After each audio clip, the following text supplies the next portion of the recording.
આપણા જીવનના પ્રશ્નો શું છે ખબર છે? ડેટા બહારથી જે આવેલા છે એના દ્વારા આપણે જોઈશું ને એ પ્રોબ્લેમ છે, એ વસ્ત્ર છે.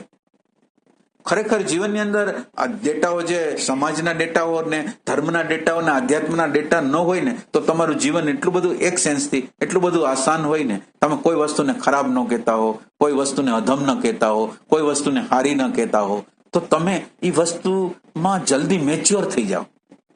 અત્યારે આપણો પ્રોબ્લેમ શું છે ખબર છે? આપણને ગમે છે વસ્તુ, અમુક વસ્તુઓ ગમે છે, પણ આધ્યાત્મના લોકો એમ કે છે કે વૈરાગની જરૂર છે ને ફલાણાની જરૂર છે ને.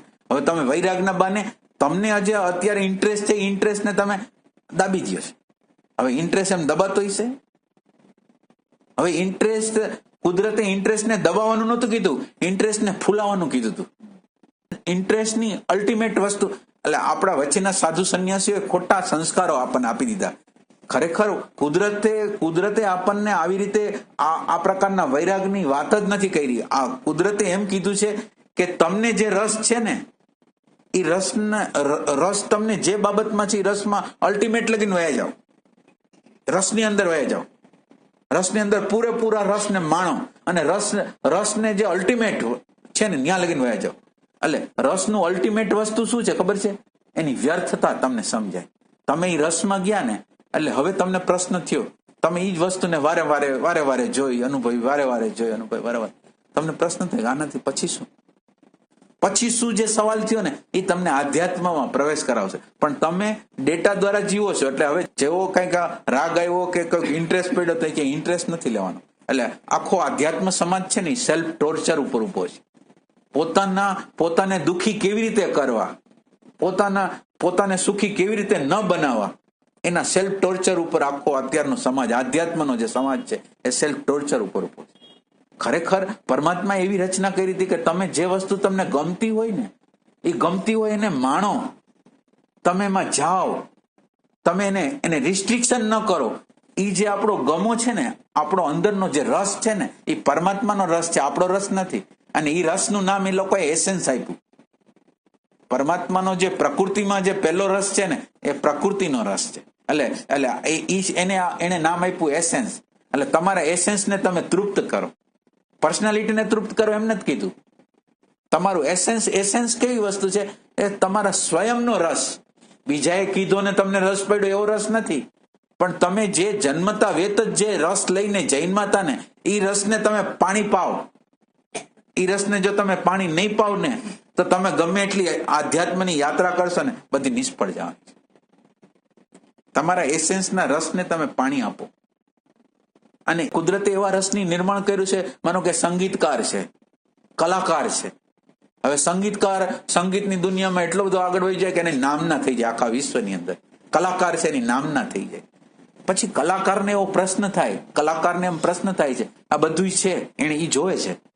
હવે કલાકારનો છોકરો છે, એને નાનકડો જ છોકરો છે, એને એમ કહે છે, કલાકારનો છોકરો કહે કે તમને આ સમજ નથી પડતી. હવે એ છે કલાકાર મોટો, તમે આ વસ્તુ કરો છો બરાબર છે? એટલે એને એક વસ્તુનું ભાન થાય છે, હું કલાકાર મોટો છું અને કલાકારની અંદર મેં બધી વસ્તુ મોટી લઈ લીધી. મારી અંદરનો ભય છે, મારી અંદરની આ અણસમજ છે. આ છોકરું કે છે સાચી વાત છે, અણસમજ છે ગઈ. તો એ જયારે સવાલ કરશે ને કે આ વસ્તુ ગઈ, ત્યારે એની અંદર સાચું આધ્યાત્મ પ્રગટ થશે. હવે આપણે તો જે ઊભું નથી થયું ત્યાં આપણે ઊભું કરી દઈશું, સવાલ કરવા માંડી છે. આપણને સવાલ જ નથી થયો કે આની વ્યર્થતાનો સવાલ જ નથી થયો. એને કલાકારે એનું માન જોયું, સન્માન જોયું, પૈસો જોયો, બધી વસ્તુ એને જોયા પછી એને ખ્યાલ આવ્યો કે આ બધી વસ્તુ છે ખરા, પણ મારું નેચર છે, જે સેલ્ફિશનેસ છે, જે ભય છે, અંદરનો દ્વેષ છે, એ તો ગયો નથી. જે સામાન્ય માણસમાં એવો જ છે.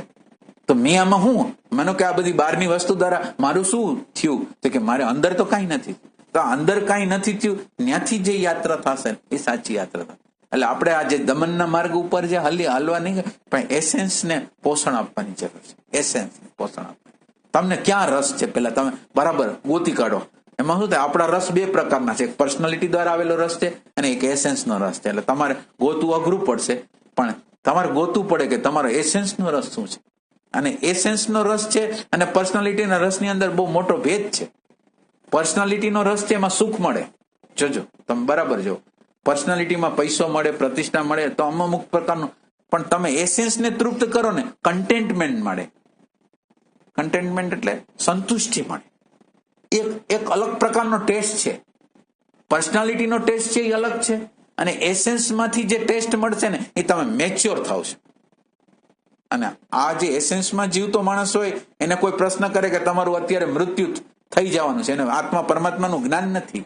જોજો, એક વાત યાદ રાખો, એને કયું જ્ઞાન નથી. એને કે હવે તમારો મરવાનો સમય આવ્યો, એ કે હું મરવા તૈયાર છું, મારે જે માણવાનું હતું, મારે જે સુખ, એટલે મારી બધી ઈચ્છાઓ પૂર્ણ થઈ ગઈ, મને મરવામાં કોઈ વાંધો નથી.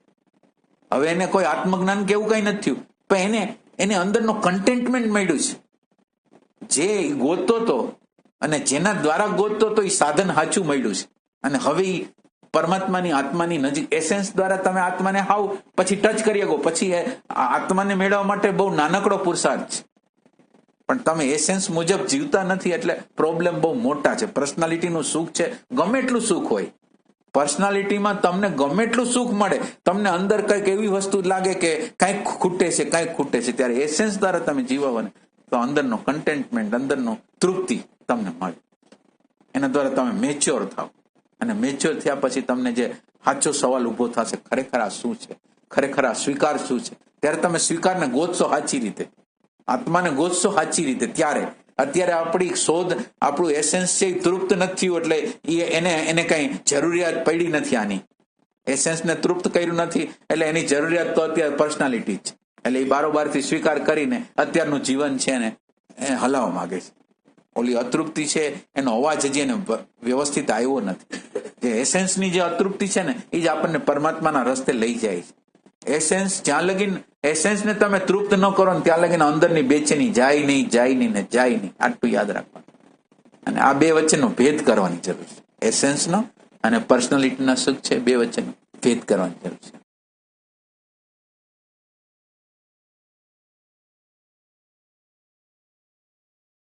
એટલે હવે તમને આત્મા પરમાત્માની કે સર્ચની હવે વાત નથી કરતો. હવે તમને એ વાત કરું, તમારે એસેન્સનો રસ છે મુજબ તમે નથી કરો, તમારે એસેન્સને ગોતો.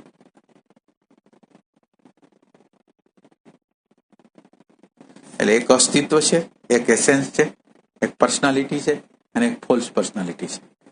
આ ચાર દ્વારા અત્યારે આપણે જે ઊભા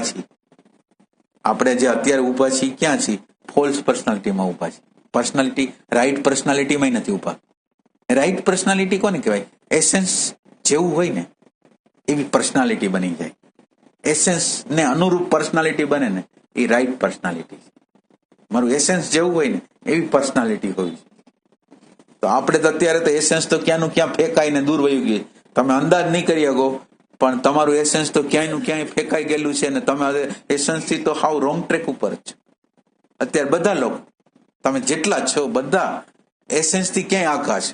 પરમાત્માની વાત તો એક બાજુ છે, પણ તમે તમારું એસેન્સ, તમારો રસ તમે ગોતી નથી શકતા. તમને રુચિ શેમાં છે? તમારી રુચિ તમે ગોતી શકશો ને તેથી તમારા માટે એ રુચિમાં જવા દ્વારા જ પરમાત્માની યાત્રા થઈ જવાની છે. આ વૈરાગ ને આ નો કરાય ને આ કરાય ને એ બધી વસ્તુ આપણને આપણા જીવનને હંમેશા ઇમેચ્યોર રાખ્યું છે. તમને રસ હોય તો શું કામ ન જવું જોઈએ? રસ હોય તો શું કામ તપાસવું ન જોઈએ? રસ છે તો શું કામ તપાસ? અને રસને, અને કુદરતે એવી વસ્તુ મૂકેલી હતી કે રસને વ્યર્થ ન કરે. રસ છે એ જયારે હાયર લેવલ ઉપર જાય ને એટલે પ્રશ્ન બની જાય આધ્યાત્મનો. આ જે રસ હતો આમ લાગતો તો સ્થૂલ, પણ એને તમે જયારે હાયર કરી દીધો ને એટલે તમને ક્વેશ્ચન થયો કે હવે શું? પૈસા છે, પ્રતિષ્ઠા છે, માન છે, મોટાઈ છે, અંદરની અતૃપ્તિ, અંદરની બેચેની, અંદરનો ભય, અંદરનો રાગ, અંદરનો દ્વેષ કે એમને એમ છે. નોર્મલ વ્યક્તિ અને મારી વ્યક્તિ વચ્ચે કોઈ ફર્ક નથી. અમુકનું ઓલા જે નોર્મલ વ્યક્તિ કરતા મને ભય બહુ મેક્સિમમ છે. અમુકનો એને એવો અહેસાસ થશે, અને આ અહેસાસમાંથી એની આધ્યાત્મિક યાત્રા, હવે ન્યા જે જગ્યાએ ગયો, ન્યા જે પ્યાસ ઉભી થઈ ને એ રાઈટ છે. હવે જે પ્યાસ છે એ રાઈટ છે. એટલે એક આપણે જુદા પ્રકારનું જ્ઞાન છે.